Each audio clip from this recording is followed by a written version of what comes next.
Theresa May sat alone while European leaders decided the timing of Britain's departure from the European Union.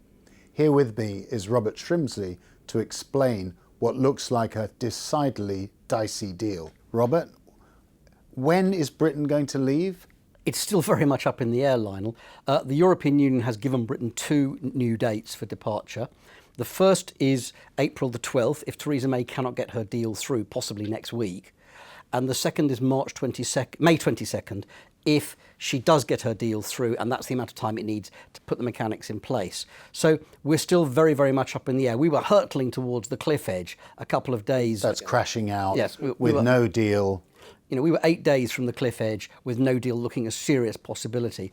No deal is still definitely an option, but the date has pushed back a little bit. So we've got a couple more weeks. But at the moment, of course, this is a very fluid situation. But Mrs May's deal it's against the odds, isn't it? Passage. It's very hard to see, as things stand, how she gets this deal through.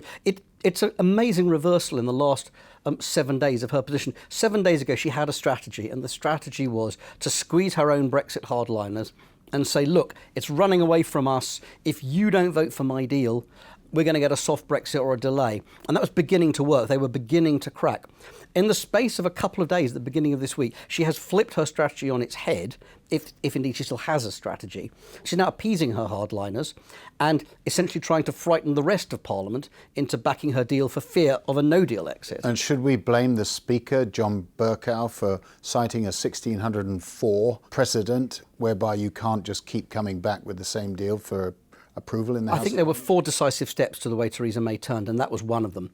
The week before, MPs had failed yet again to seize control of the parliamentary timetable, and she looked at them and thought, you guys are never going to get your act together with an alternative deal. The next day, nearly 200 of her own MPs voted against an extension of Article 50.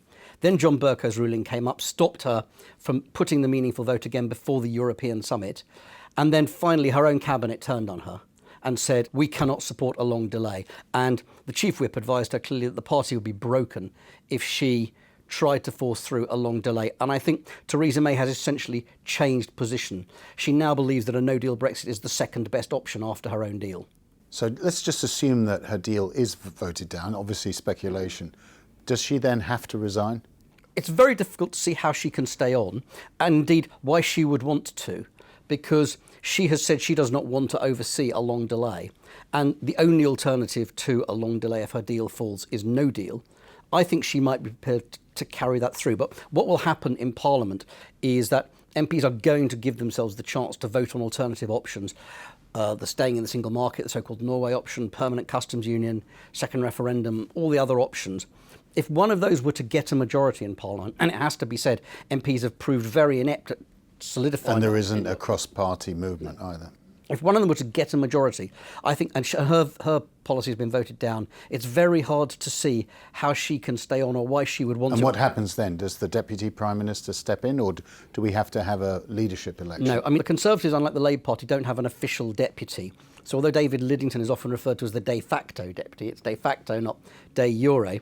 The way it works is that she would say she was resigning as Prime Minister, but would stay on as Prime Minister until such time as the Conservatives choose another leader. So she would be unfettered, but also without any power.